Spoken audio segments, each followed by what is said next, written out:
Well, that's probably that. To be honest, I reckon that thanks to the power of technology, those of you who are here live can hear me live, and those of you listening in podcast and catch up mode can also hear me because that's the way this system works. Good evening, everyone. It's Rail Natter. It's basically a news episode, just in case anyone hadn't worked it out.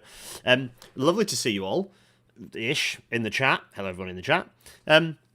Yeah, well, oh my goodness, it's just the things just build and build, don't they? Yeah. Oh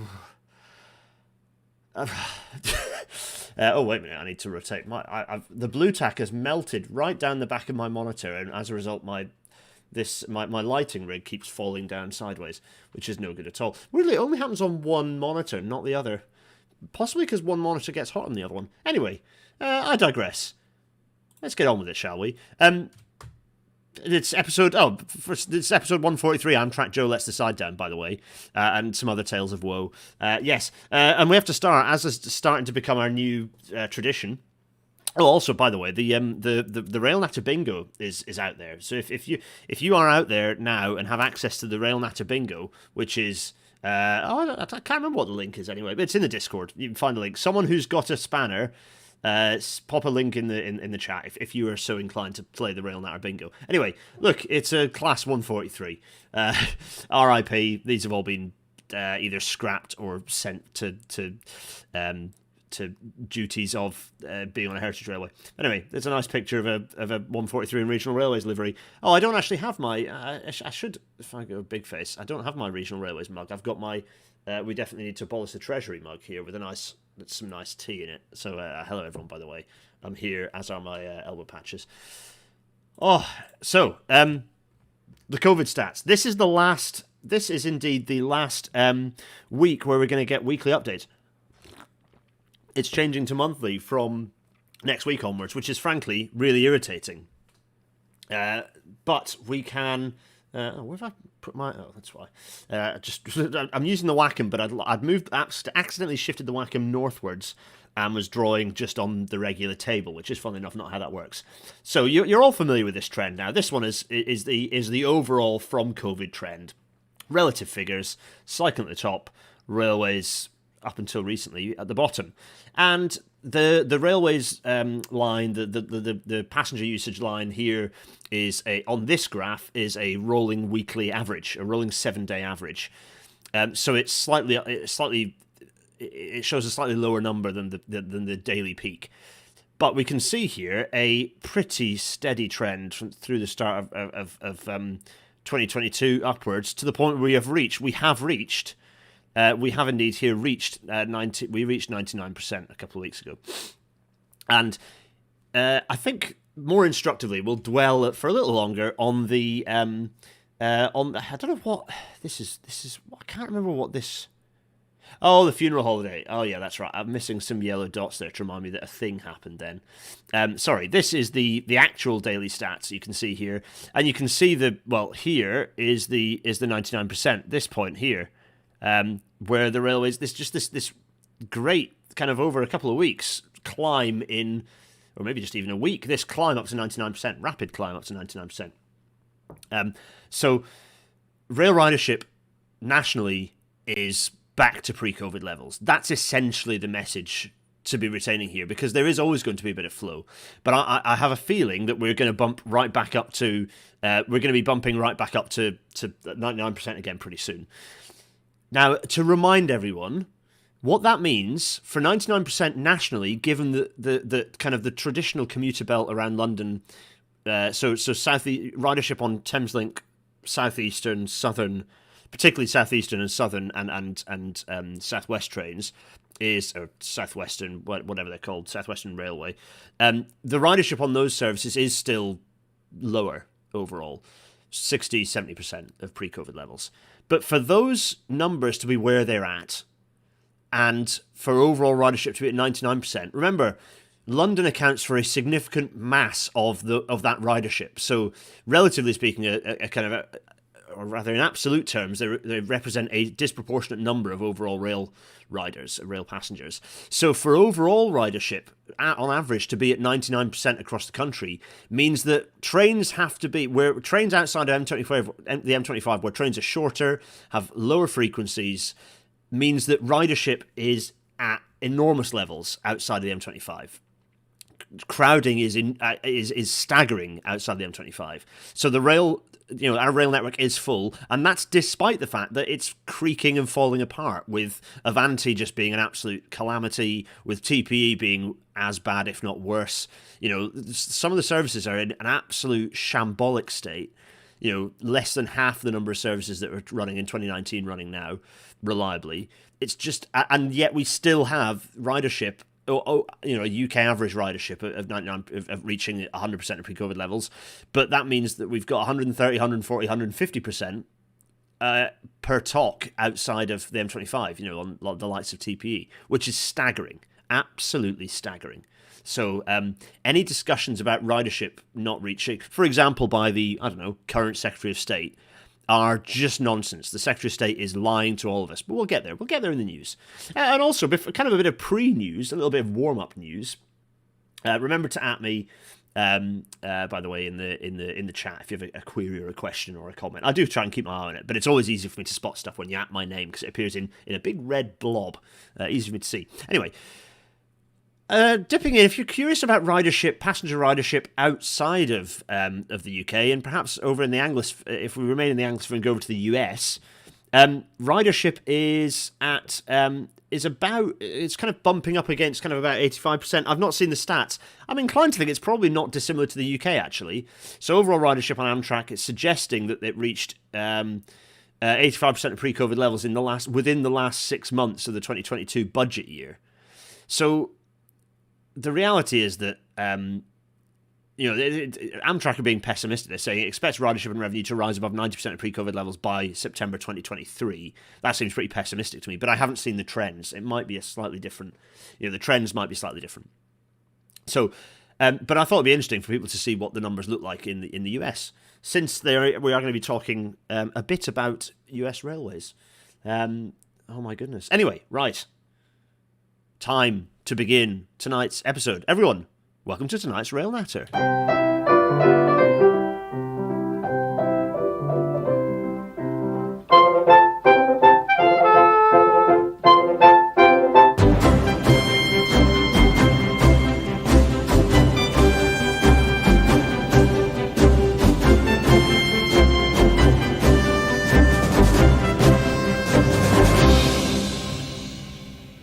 City 225 fading out there. Yes, it's a news episode. Let me get my miniaturized face in the top corner. Not two of us, just one of us. There's no phantom colleague joining us. What is that, Dean? So always chip in if you've got other news suggestions. Do chuck them. Do chuck them at me. So Dean C is saying no Brightline news. What is the Brightline news? What's happened on Brightline? Do tell me. John Christoph is also saying, John Christoph pointing out, thank you, John Christoph, that the trends are way higher than is being reported in that piece. Funny that. So it sounds like it's exactly the same as in the UK, where all the reporting is like 6 months behind what the actual numbers are, if not worse. Yeah, interesting. Dean C, what is the Brightline news? You'll have to tell me. Yes, and Wildcat Strike is happening. So, right, let's talk about Joe Biden and the enormous betrayal.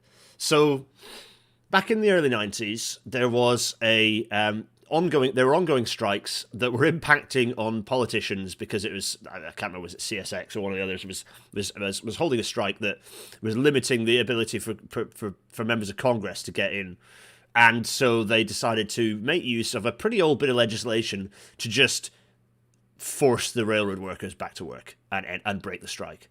And funnily enough, Brandon is no longer in dark mode. Funnily enough, Joe Biden is doing exactly the same thing. A railroad strike that would inverted commas, could have devastated the American economy, hopefully would have made quite a big mess had it happened, because then it would remind everyone that the railways are an absolute critical part of US national infrastructure, and they might be, democratized. I don't like the word nationalization. I'm going to continue to try to get people to stop using it. but it would have been democratized, as in brought into state ownership and actually run properly. So Joe, no, not letting that strike happen. Joe Biden indeed did a little sort of Twitter thread on this, where Amtrak Joe, the lover of the railways, said, "I'm calling on Congress to pass legislation immediately to adopt the tentative agreement between railroad workers and operators." Well, can I do a Joe Biden? He just sounds a bit like a reanimated corpse, doesn't he?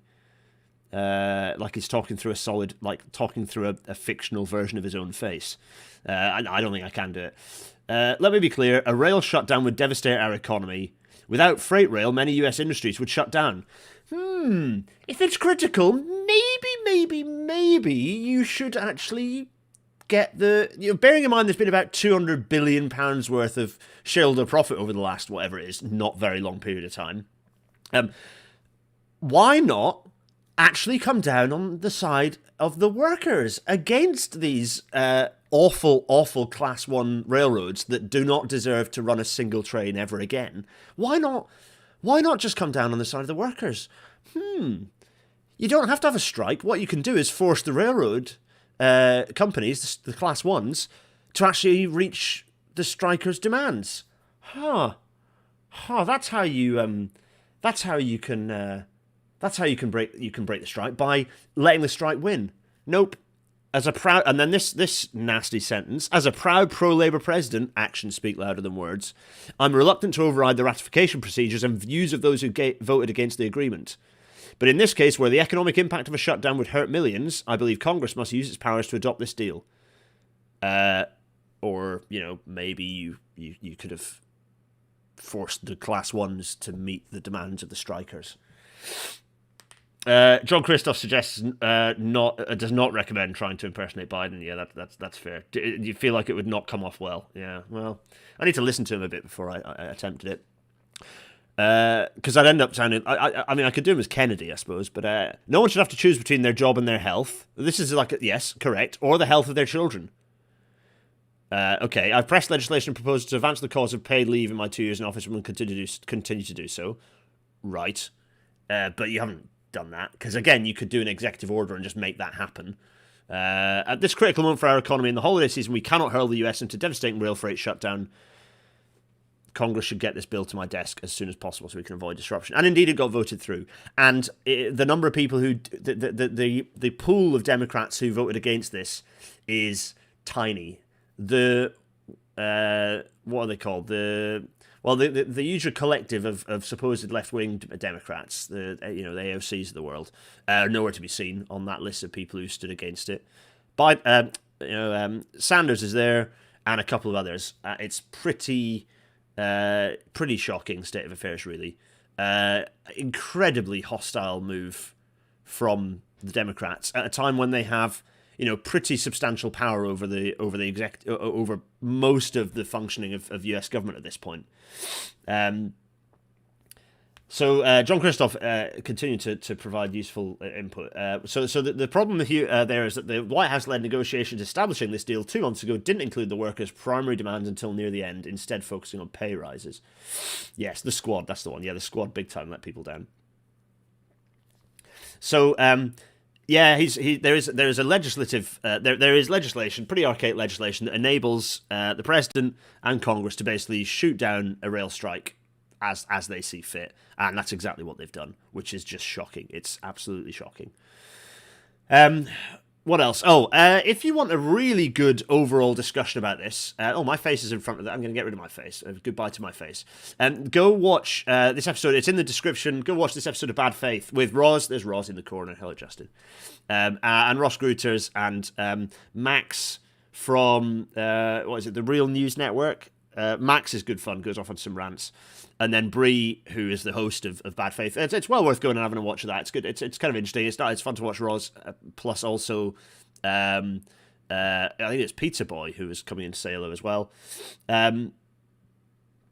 Yes. Anyway, so this is a really good episode to go and watch and sort of understand what's going on in deeper to a deeper extent, because it is complicated. There's a lot going on, but the legacy of why this is happening, why these pressures are here, why the pressure is being applied on the workforce, and what's why on earth the class ones who are making, I cannot stress enough, absolutely eye-watering amounts of money, like just enormous amounts of money.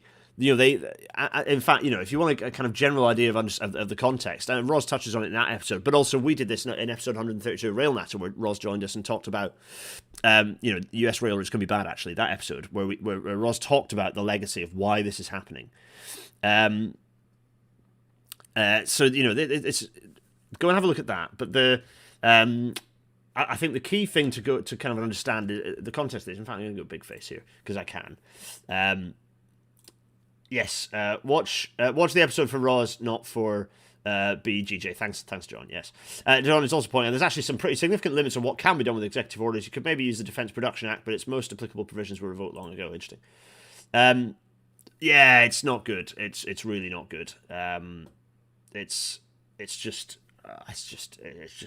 staggeringly depressing moment in US politics. And unnecessary. And all it's done is create this weird vacuum where a load of Republicans can step in and make allies of themselves to working people. I mean, obviously, they do not represent working people in any way whatsoever, but it allows them to be, so people like Marco Rubio being like pro-strike, and it's just, really not good. It's a good that episode is good. So I've never come across BJG before, but that episode is quite. People are saying, oh no. Oh, everyone's going to choose pro-Russia tanky clown. Well, anyway, watch it for Roz. It's interesting to watch Roz give that context. Anyway, fine. Thank you. Yes, thanks for those of you. I've not come across Bad Faith Podcast before, but I was like, oh, Roz. And also Ross, who's a representative of the... or Gruter, who's a representative of the kind of the group that covers the various workers' unions. Anyway, yes. Oh...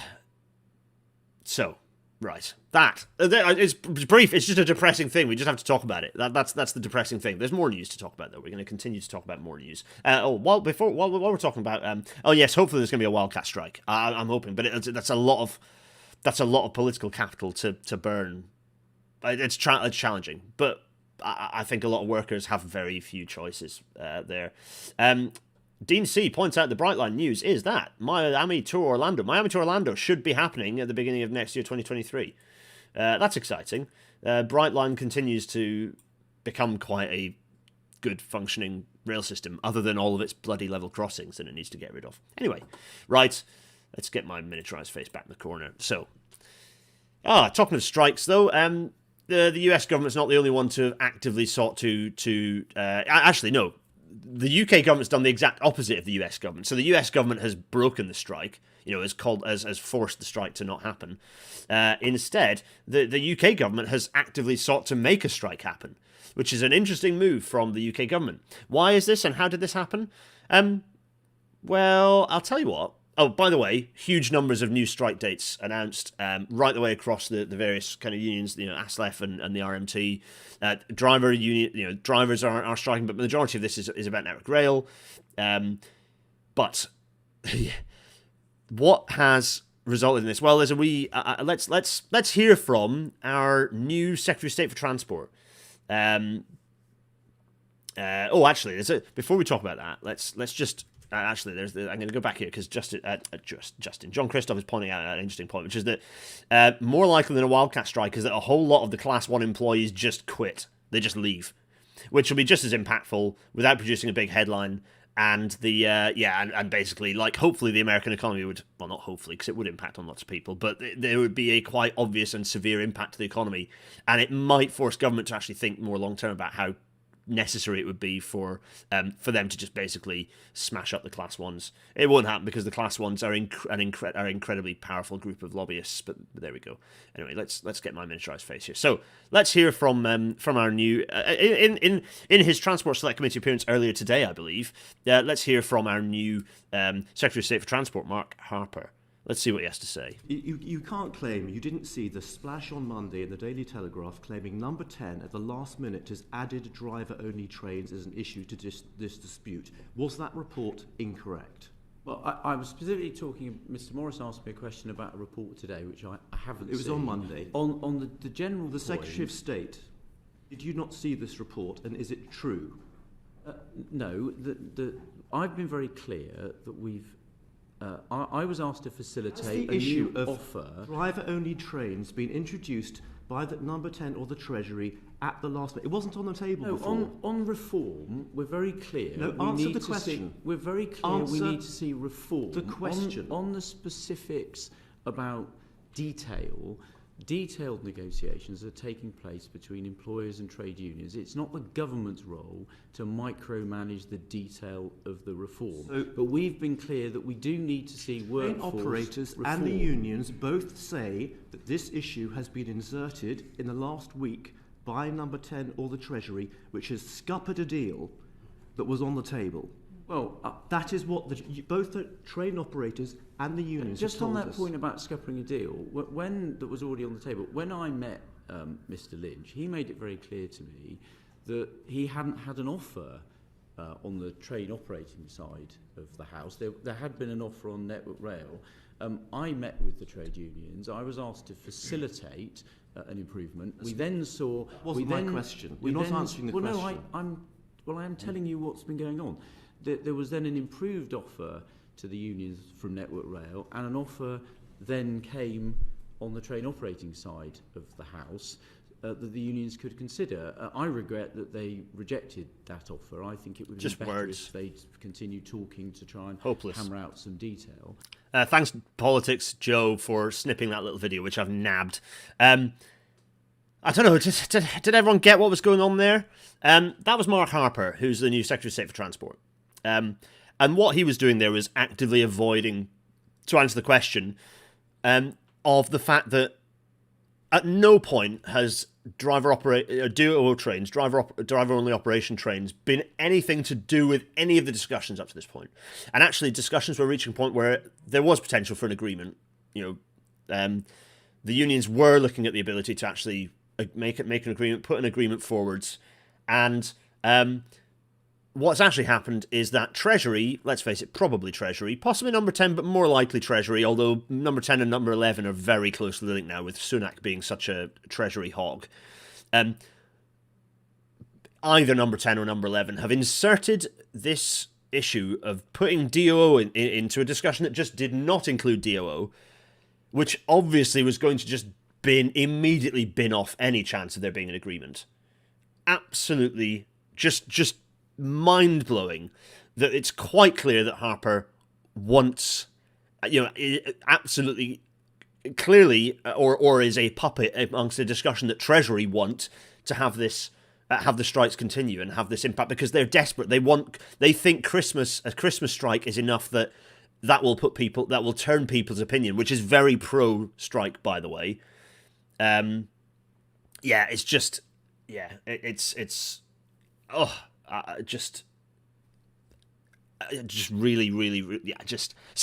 Mark Harper is bad news. I'm sorry, there's a lot of people saying, oh, he's a safe pair of hands, he's better than Shapps. He might be better than Shapps, but anyone is better than Shapps. That does not mean he is good. Mark Harper, very worth pointing out that he is absolute favourite poster boy of The Spectator and a bunch of other right-wing vampires. And in his Transport Select, there are quite a few painful nuggets that that he was pointing out, that some of the words he was using. I've picked out 3 little statements that I think are particularly bad in his TSC appearance, which I've not watched because I don't think I'll be able to. But I had someone actually had a work-based summary being made by a friendly client, sort of pointing out some things that they saw in the TSC appearance. So the wording of a better sense of balance. Now, what is this in relation to? This, a better sense of balance, was referring to the fact that, in his eyes, rail gets too much money, roads don't get enough money. And on the face of it, this might seem like a compelling argument. 60% of funding goes to rail, but only 10% of passenger travel. Of course, that totally ignores it ignores freight, for starters. It ignores the fact that if you switched off that funding, the country would fall over.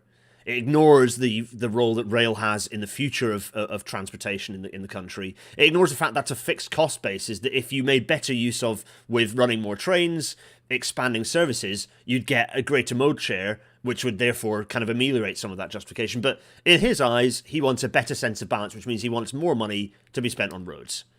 What else he sees? Oh yeah, he said that he used the phrase, he still sees the need to invest in roads. So roads again. Oh dear. And what was the last point? He wants rail to be on a more sustainable footing, and he is not talking about carbon emissions. He's talking about money. He sees rail as needing to cut its cloth differently. He wants rail to have its funding cut. He wants less investment in rail. This guy's a bad guy. We don't like this guy. Very bad news. So, not good, folks. Not good. Yeah, it's very... So I popped up on BBC Radio York the other day, and they played a load of Vox Pops, and it's almost clear they were hunting for someone to say something dissenting. Absolutely everyone was... There was one person who didn't say anything explicitly positive, but was kind of like understood the challenge, and but everyone else was like explicitly positive about the strikes. We're like, well, they can't afford to live. It's just... Everyone is seeing the cost of living crisis and seeing they're being squeezed and are seeing a union standing up for its people. They're seeing a form of organised, a form of collective organised, a form of representative organisation, collectivism, fight for people. And you know what? A lot of people watching the unions have had no one fighting their corner. So they see someone like Mick Lynch, they see the unions fighting for their corner and think, oh, people organising can be a positive thing. They can fight my corner. I like that. I feel good about that. It's a very, so Mark Harper, a lot of what's the word I'm trying to use? Centrist isn't the word I'm trying to use, but it's sort of vaguely irrelevant one. More like, well, the word I want to use perhaps is a lot of kind of softly industry commentators going, oh, he's a safe pair of hands, he's going to be much better for rail, it's excellent, it's good news. No, it isn't. And this confirms to me that Hugh Merriman has been put within the DfT as rail minister to shut him up. Because if this guy's anything to go by, we have got a potentially equally or more hostile a more hostile Department for Transport now than we even had under Shapps. So really, really not good news. The sooner we're rid of this government, the better. Honestly, it's very, very scary. And meanwhile, we have the National Audit Office pointing out that they've called for a rethink of the next Highways England road investment strategy. They're saying, current plans are splurging taxpayers' cash on low-value, high-risk mega projects and in the southern half of the country. If you want an idea of what this government wants to do, this describes it pretty neatly. I've got the quote there. Only 7% of the money spent on projects that are expected to open for traffic in the third road strategy will now be on high value for money projects. Of course, that's still dubious, relatively speaking, but anyway. Highways England is... I refuse to call it National Highways. Highways England is developing a pipeline of 31 new projects that could be selected for the next road strategy. This could... blah, blah, blah, blah, blah. 80% of committed work by spend in the third road strategy currently is in the southeast, southwest, and east of England. Just absolute bad news. John Christoph is asking, would the strike, so the RMT strike, be like the ones in summer where limited service is still required to run? Yes. A limited service will run. It's not a case of all trains stopping. Added complexity by the fact that partly you've got a load of scab workers in Network Rail who swap over and do some of the signalling roles and keep trains moving. Partly some of the strikes are operator by operator basis, so not necessarily covering all train operators. Yeah, so there will be a skeleton service running on the days that there is a strike. Even the National Audit Office is calling out this roads obsession. Kind of a thing which I don't know. Did I pick this up on a previous Rail Natter? I can't remember. But anyway, I'm going to put it back again. It's from a while back, from early November. But Andy Verity of the BBC pointing out, kind of writing a pretty good piece of the fact that, he put this in as quite a nice little questioning tweet, which is, when is a black hole not real? Answer, when it disappears at the stroke of an economic forecaster's pen. He just points out that economists are questioning this nonsense about there being a black hole in UK finances, that it just is not true. The government's justification for upcoming UK tax rises and spending cuts is shaky, economists say. So as I pointed out, the economic black hole thing is bollocks. It's just yet more justification for austerity to continue writ large. All these nasty people who you can see in this picture here, yuck. They just want more austerity. They want to just strip the wiring from the walls. Well, we've already stripped the wiring from the walls. What they're currently doing is stripping the little bits of metal that is within the plasterboard. They're kind of pulling that out of the plaster and kind of leaving the walls as just sort of like plastery dust on a concrete floor. Tom is pointing out that the government's just approved the new coal mine today. Oh, fantastic. What else? Oh, yeah, that's right. Meanwhile, the rail network is just in absolute calamity. I've got lots of calls from journalists happening all the time at the moment going, what the hell is going on? And, yeah, it's just worth... So yes, this is The Guardian, which is a turf rag and just going down the toilet on all sorts of things. But Helen Pidd is still great, and it's worth reading her pieces on some of this stuff. There's a very nice long read that Jem Williams put together, which is well in the FT, which is well worth reading as well, which goes into some really good detail about statistics of operators. And there's another piece recently that has gone into the specifics of which operators are running how much train, which is really worth going. This one, I think, possibly. There's a lot of good detail in this article, so well worth going and having a look at it.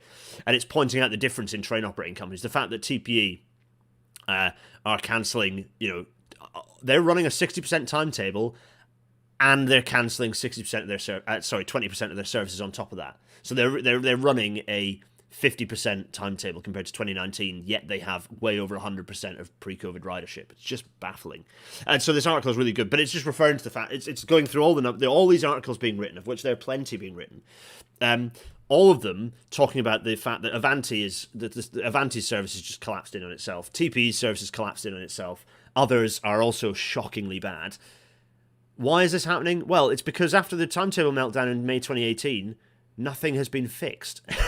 There's a lot I have to keep pointing out.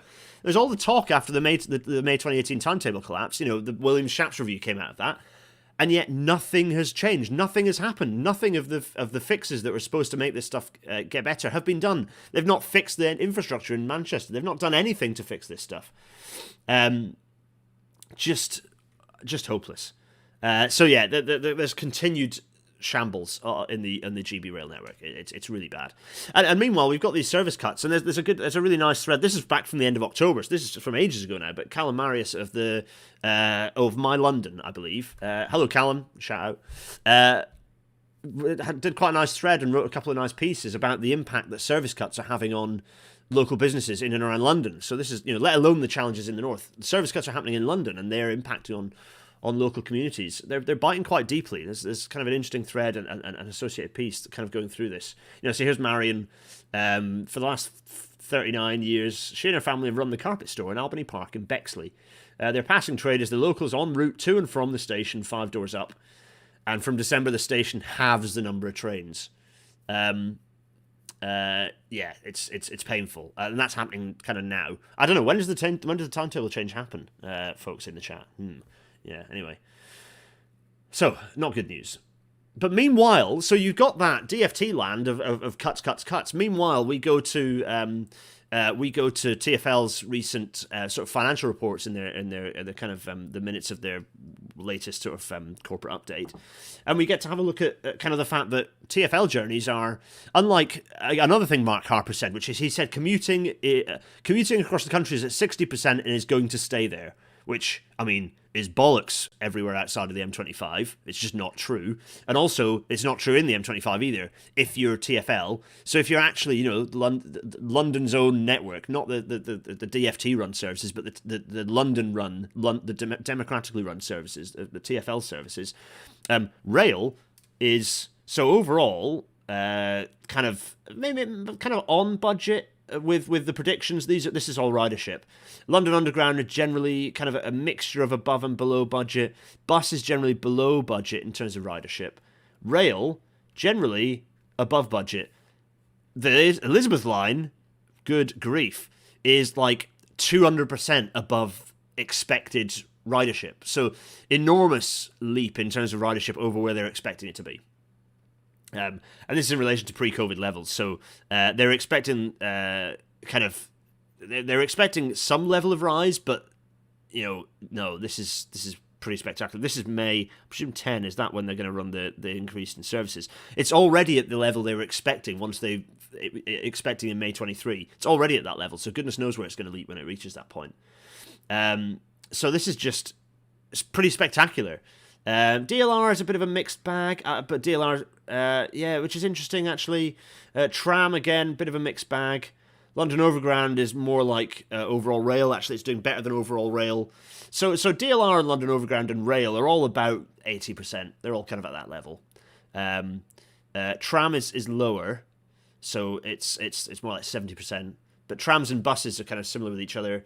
Yeah, it's interesting. And buses are 80% as well. So it's generally lower, but it's still at about 80%. It's less spiky, which is why, even though it's generally under the line, while London Underground is over the line, London Underground's pretty spiky, whereas the buses are pretty consistent. So generally everything's at 80%. So total TfL journeys were at 82% of pre-pandemic levels, broadly in line with the prior period, but up from 70% at the start of the year. Tube journeys have increased, but the main thing is journeys on Crossrail have been above expectation, or Thameslink 2, should I say, have been above expectation since the opening of full services. Journeys are 20 million above budget in the year to date, with about 30 million quid of extra cash going to TfL as a result of that. Some of this upside is offset in modes, because there's been a bit of a switch from LU over to the Elizabeth line, which is kind of what was supposed to happen, freeing up then the Underground to get full. I just said Elizabeth line, sorry, Crossrail. Thameslink 2. Anyway, some interesting overall stats here. Looking at the income here, with it on overall on TfL. So pre-COVID levels, 2.5 billion, 2.6 billion. 2020-21 was a massive drop down to 843. 2021-22 was 1.5 billion, and then we're back up to 2.2 billion in 22-23. So you can see actually the climb has been reasonably quick.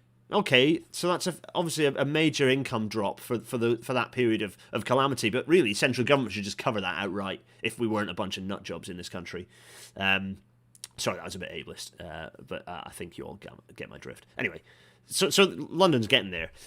So we know that nationally, rail is at about 100% of pre-COVID levels. We know that outside the M25, those numbers have to be a lot higher. We know that within London on TfL, the picture, it's about 80% of ridership, with kind of that mixing around. So what in the hell is Mark Harper talking about? He's just speaking rubbish. Right, anyway, let's move on to another thing. There's some interesting stuff that was coming out. Again, this was a while back. Yasmin Louis, back in mid-October, referring to an interesting report published by Intergenerational Foundation, which is a kind of one of millions of think tanks that are out there. But there's an interesting bit of work showing that banning flights on routes with a fast rail connection, which could just happen. They could just do it now. Just cut flights now. Just make this happen immediately. Could cut flight emissions by a third. And if you just look at GB, it would actually cut flight emissions by 50 to, what was it, 56%? So nearly 60% actually. If you round it up, 60% of aviation emissions cut if you just chopped any flights where there was a 4.5 hour, basically anything up to the Scottish Central Belt. December the 11th is the timetable change. Thanks, Michael C. Yeah, so opportunities abound, none of which the government is taking. So they're just looking at roads. It's all about roads, happy roads, roads, because they know that's the last desperate corner where they can maybe sneak a couple of votes before they get obliterated at the next general election. When Labour win the next general election by default, as has happened every time for the last, it's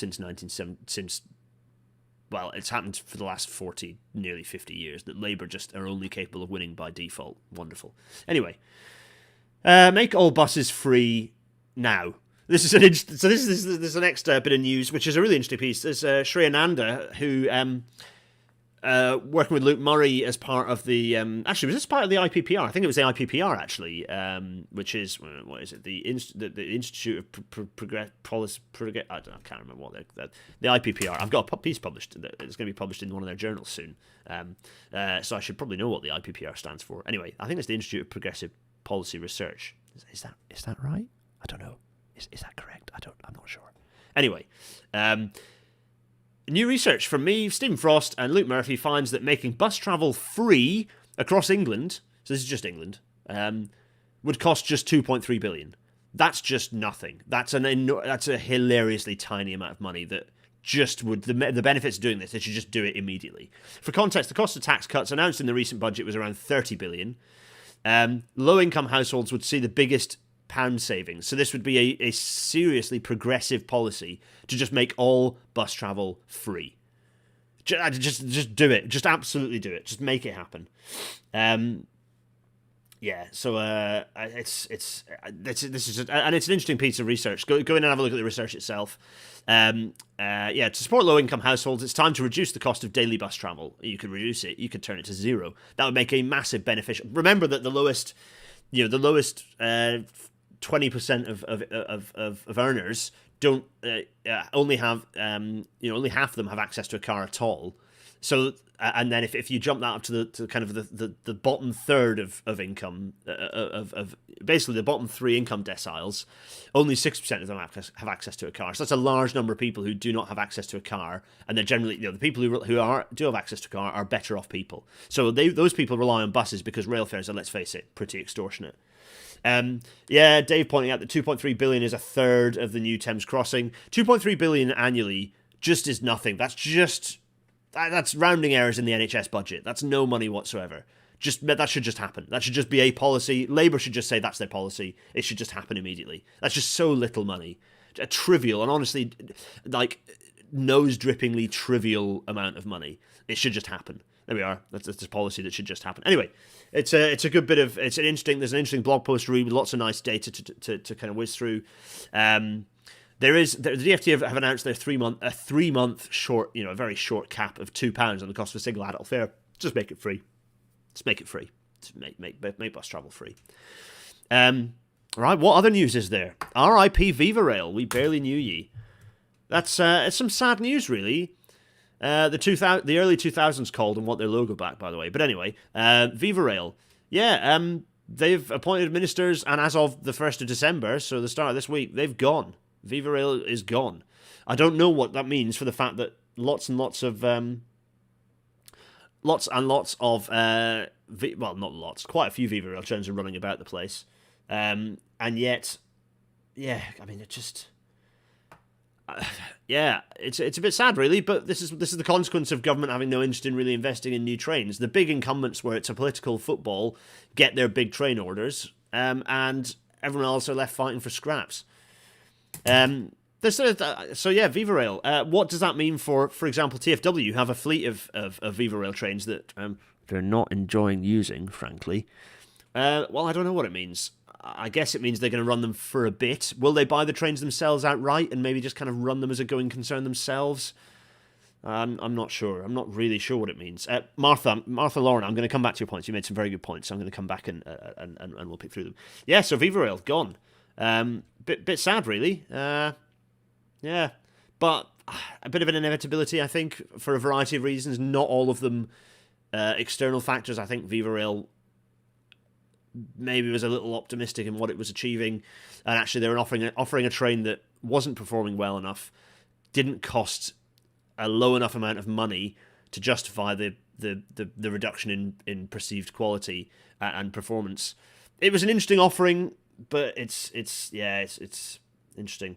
Tom Lane is saying it all comes down to what if the stock was leased or purchased by a TOC if the trains kept on running from Viva Rail, from what I gather. Yes. I'm going to go big face briefly because there's some Martha Lauren and others. There's some good discussion going on in the chat. I love the chat. Hello, everyone in the chat. You're all brilliant. You are what makes Rail Natter fantastic. Martha Lauren made two very good points. Fares should be made cheaper, but should be made cheaper in a mode-neutral way. Otherwise, an integrated transport network is undermined by distortion towards one mode over another. Instead of free bus fares, consider unified transport ticketing like that seen in German urban areas at lower than current fares. Yeah, it's a fair point.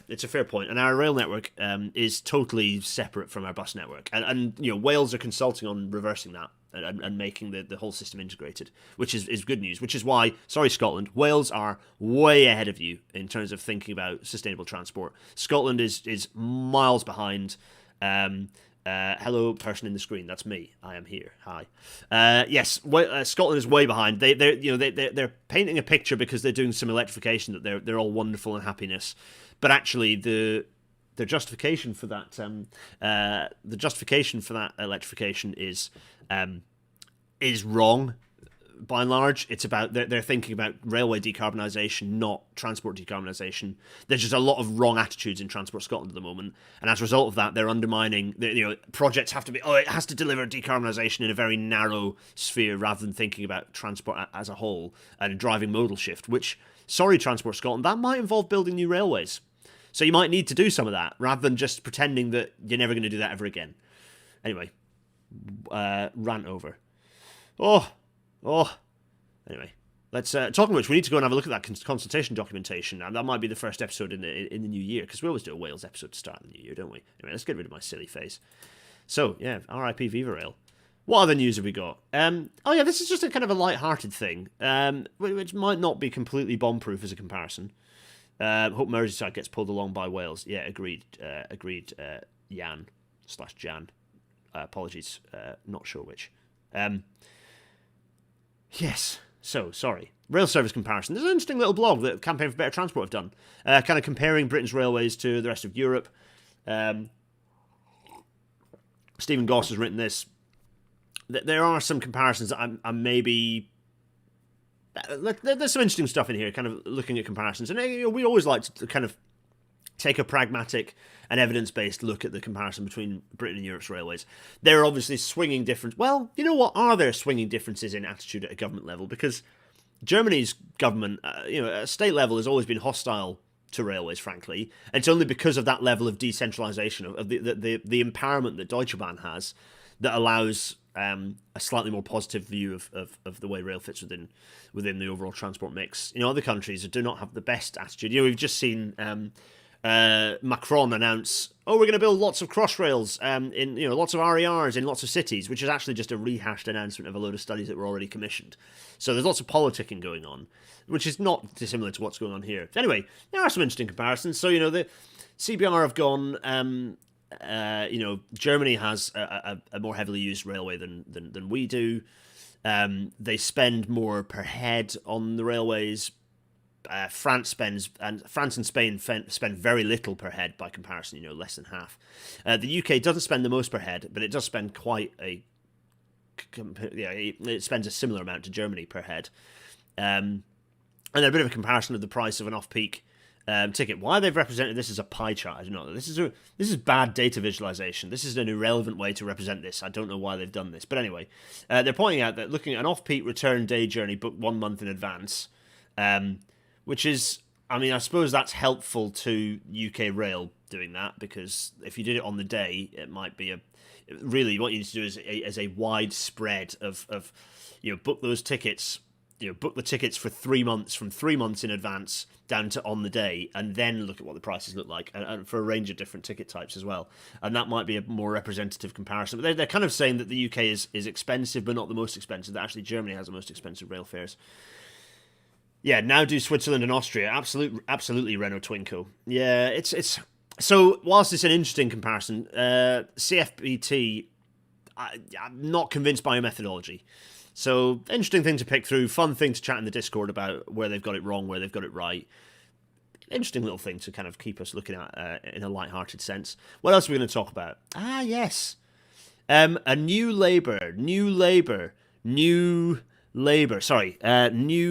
Labour. No, what's the words I'm looking for? The report is called A New Labour. No, A New Britain. There we go. I got there in the end. Yes, that's right. This is right. So Labour have published Labour have published this document, Renewing Our Democracy and Rebuilding Our Economy, which is kind of like their version of the Levelling Up paper, in honesty. It's not complete shite, which is good, right? You'd hope. There's some interesting things in this, and I want to end on a slightly more positive note, because I am so despondent about Labour at the moment. I just don't recognise, I don't recognise anything positive in the party. Well, very few positive things in the party. There are some points of light. I think we have a fantastic Shadow Transport Secretary, for example. But there's a lot. I have a huge amount of frustration with the leadership team, and that's putting it very mildly. This document is interesting, though, so let's think a little positively. Yes, they have missed the Isle of Wight from this graphic, but they've missed lots of things from this graphic, I'm sure. Anyway, right, fine. Here is a nice networky map on the front of this Labour document called A New Britain. It's not about how. Anyway, basically, I'm making that gag because the report is very much like everything that was said by Blair in 1996. In the run-up to to that general election. There's some interesting data. There's some interesting data, and including this graph here showing the Westminster takeover is pointing out that from 2010, there we are, 2010. But I'll point out from a lot before that, actually, so from 1960 to 1975 and 1974, we saw an expansion in local government funding. So local government was empowered. Good. That's good. Then we saw a period of kind of stagnation in local government funding. The Thatcher years, or kind of the late Labour years, and then Thatcher, actually. So this is, what was it, 74 that there was a Local Government Act that screwed all this up. Is that right? Did policy wonk nerds catch me on that? Obviously, we saw an enormous... So during the Thatcher period... So it's interesting. This is important to understand the kind of the phases of Britain's decline that we've seen. So we want to talk about Britain's decline. Well, we saw an expansion in local government in the kind of the period from 1960 to the mid 1970s. We saw kind of so there's a bit of kind of stagnation in the kind of the last period of kind of the latter half of the 70s. Then from 79 onwards, we saw central government's budgets sort of staying stable until the end of the Thatcher years. We saw local government kind of stagnant to the end of the Thatcher years ish. What we did see, of course, during the Thatcher years was an enormous drop in the number of employees. This is employees, by the way. This isn't funding. This is employees. An enormous drop in the number of employees of public corporations because, of course, we had enormous amounts of privatisation. So the Thatcher years were all about obliterating public corporations, selling everything off, privatisation at mass. Local government acts were 1972, coming in force 1974. Yes, thanks, Gareth Williams. Yeah. So at this point, at this point here, it's the local government. We had the local government act coming into force, which disempowered and disenfranchised and took a lot of funding powers. Is what killed Pick Vic, for example. Took a lot of funding powers away from local governments and was the start of the end for powerful local governments and really bad news for democracy in Britain from that point onwards. So Thatcher years finish, and then we get to the major years where we see a slowing down but a continuation of the selling off of public bodies, and we start seeing a pretty dramatic drop in early 90s recession. We saw a big drop in local government funding. That local government funding then rose a bit, as did central government funding. But relative to central government funding, sorry, I'm saying funding, but headcount, relative to local government headcount, local government headcount reduced, central government headcount increased relatively. So the central government climbed more quickly than local government headcount did. Then we reached 2000, a bit of a kind of a slowing down of local government headcount through the late 2000s, and then from 2010 onwards, we see having sold off, we see a bit of a climb towards the end of. Actually, I suppose I wonder whether that's to do with banks coming in. I'm not quite sure that big leap in public corporations there. Some stuff being renationalised or unprivatised at that point. I'm not quite sure what the stats are there for headcount. But anyway, you can see headcount. So if we kind of almost ignore this statistical whatever going on, you can see that we've basically got rid of everything we possibly can in terms of state bodies, state organisations running services. We've got rid of all of them. Actually, we managed to find a few more behind the sofa to get rid of up to kind of in the post-COVID years. Post-COVID, post-Brexit years. But so we've got rid of everything. We've got rid of all the forms of government in terms of public bodies. Now we have to get rid of everything in terms of local government. So local government has taken that hit. So Thatcher years are all about obliterating public corporations. The Tory years, the austerity years, are all about obliterating local government headcount and leaving central government with an enormous, and to be honest, that's all Treasury. Pretty much all of that is Treasury. Central government, an enormous rise in, an absolutely enormous rise in headcount in central government. This is enormous bad news. And you know what? This document, a New Britain document. This gag is annoying all of you already, I'm sure. Yes. Anyway, sorry. Over-centralisation in Westminster and Whitehall's power grab. I mean, that's a horrible chapter title. Over-centralisation and Westminster and Whitehall's power grab. Come on. Anyway, in this chapter, we set out how the UK's extreme and unfair economic imbalance is exacerbated by the concentration of power in Westminster and Whitehall, which our unreformed constitutional arrangements make possible. Yes. Agreed. This is good. And some of the authors of this, some of the people within this commission, as it's been called, are very good. I follow them on Twitter. They have a lot of good things to say. There's some academics in there who are good people. So there is good stuff in here. The shocking economic imbalance between the different parts of the United Kingdom is at the heart of why we are failing to reach our country's economic potential. Yeah, I pretty much agree with that. It is a significant cause also of deep distrust in Westminster, which people all across the country feel. Yep. It is our view that this economic imbalance itself... Sorry, I got distracted by trying to work out whether they've done double spacing after every full stop. It kind of looks maybe like they've done double spacing. Don't do double spacing after every full stop, folks. It's wrong. Computers do it for us. It is our view that this economic imbalance itself is exacerbated by the gross over-centralisation of the UK state, a system of government where power and control are hoarded by a few people in Whitehall and Westminster. Yes. This is correct stuff. This is good. Yes. I don't really know what else I can say. This is good. This is good stuff. There is good stuff in this report, And when they go to the trouble is they go into the recommendations and they're a bit more milquetoast about the actual recommendations. They don't mention Treasury once. Local government should be given greater long-term financial certainty to enable them to invest more confidently in their area's futures. Okay, not enough. Number 13, recommendation 13. Local government should be given more capacity to generate its own revenue with new fiscal powers. Getting there. But you need to explicitly say Treasury loses power, which I know Treasury would never let happen. The next recommendation, local leaders should be able to take new powers from the centre through a new streamlined process to initiate local legislation in Parliament.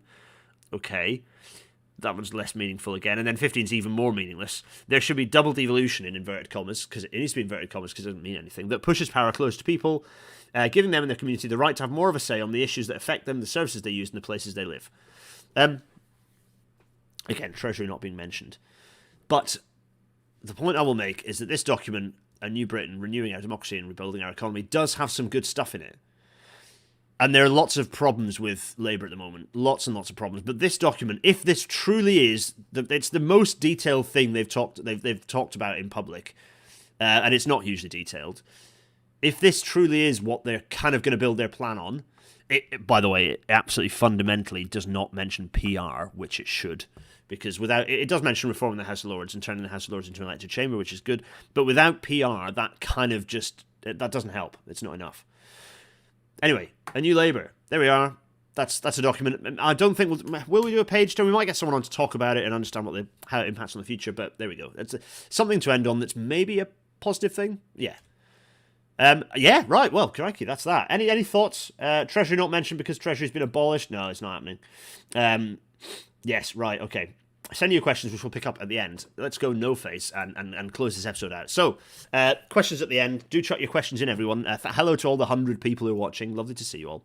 Available on all good podcasting platforms. You might have seen the little tweet that I did. Yes, PR is more important than Lord's Reform, Dave. I absolutely agree. We have our numbers have bumped through the podcast. We've got double the number of listeners over the last year, which is great. Partly because the podcast is mostly more reliable than it used to be, although... but anyway, no, we've got... The podcast works. I don't have to bother Giel about it, but thanks anyway, Giel, for when you did do it. It's lovely that you did do it for us, but I have to do it manually, and it kind of works. Most of the time I get it done within the week after. I know it's not hugely reliable, I'm sorry, but mostly it's done the following week. And it comes... Yeah, so we've got... There we are, look, lovely. We have got... all good podcasting platforms where we land. Anyway, the Spotify thing saying the listenership was really nice, so that was good. We're in the top 10% of podcasts in globally, which shows how many one listener nonsense corporate podcasts are on Spotify. Frankly, yeah, I don't know what double devolution is. Just one level of devolution would be good. Patreon.com/Gareth Dennis. Hello, all the Patreon people. You will be, as a Patreon person, you get loads of... No, that's not true. You don't get loads of benefits. You get the nice, warm, fuzzy feeling that you allow me to keep doing what I do, which very much helps, particularly next year when I'm going to be having a baby, and it's going to be very difficult to find time to do things. RailNatter will continue, don't worry, but we'll see how next year goes. Next year is going to be all about playing it by ear. Let's just put it that way. PayPal.me/GarethDennis to throw loose change at me. PayPal.me/GarethDennis, that was, while I bibble away and sip on this very cold mug of tea. And GarethDennis.co.uk/Discord for the Discord that's happening over here. It's kind of like what's happening now in the chat to one side. Hello, everyone over there. Strike map. So I'm going to shout out Strike Map. If you want to know where the nearest strikes are happening, when they're happening, yes, there's loads of information that you can find about rail strikes on train operating companies and so on and so forth. But if you want to know where your local strikes are happening, because lots of strikes are happening, there's obviously there's a strike. The UCU are striking, nurses are striking, the CWU are striking. There are bus strikes, there are local service strikes, huge number of strikes going on. Glasgow, there are 1,020 different strikes going on, 614 in London. It's not all rosy north of the border. Lots of strikes going on. Strike Map's a really good way to go and spot what's happening. Yes, there is largely a large amount of discontent within Glasgow, absolutely. So, yes, go and find out where the strikes are, find out how you can help them, strike funds, all the good stuff. If you can help in any way, then please do. Every little helps, but raising awareness and being actively supportive, going and finding the nearest journalist and saying, I support the strikes at them. If you see someone doing vox pops, elbow your way through. Yes, sound reasonably normal so they don't cut you out, but also be really positive about the striking workers. Check out Roaming Rail France Brightline coverage. Thanks, Dean C. Yeah, there we go. General strike, let's go. Yeah, here we are. So, oh my goodness, big face. Oh, no, not big face. You want to know what's happening next week? Next week. Oh, yes, sorry. The link to Strike Map is strikemap.co.uk. Next week, episode 144. It's another Pacer episode. No. Should we abolish the Treasury? Stian Westlake is joining us. It's happening. Should we abolish the Treasury? We're going to do the episode to the point where it's a red RailNatter episode. We're going to do a red episode of RailNatter. We're going to talk about Treasury and whether we should abolish it and what happens if we did, what that would look like. It's going to be exciting. I'm looking forward to it. Stian is going to join us. I think it's going to be a live episode, actually, rather than a pre-record, so that should be a fun one. Episode 144, Should we abolish the Treasury? Exciting. Oh, right, now it's big face time. What questions have we had? Wasn't PR adopted as a policy during the Labour conference by the membership, asked Adam Evans. Yes, it was, roundly ignored by Lotto. God help us if we ever did a Blue episode. Well, indeed, Tom. Yes, it'll be good to have a compilation of all the reasons to abolish it in one place rather than spread out over 143 different episodes. Well, here's hoping. Here's hoping. Yeah. Anyway, right, okay, that's fine. I've run long by 2 minutes. I always want to keep it under the hour these days. Everyone, you've been absolutely wonderful. Thank you so much for joining tonight's RailNatter. It only remains for me to wave vigorously at you all and say cheerio. Cheerio, cheerio!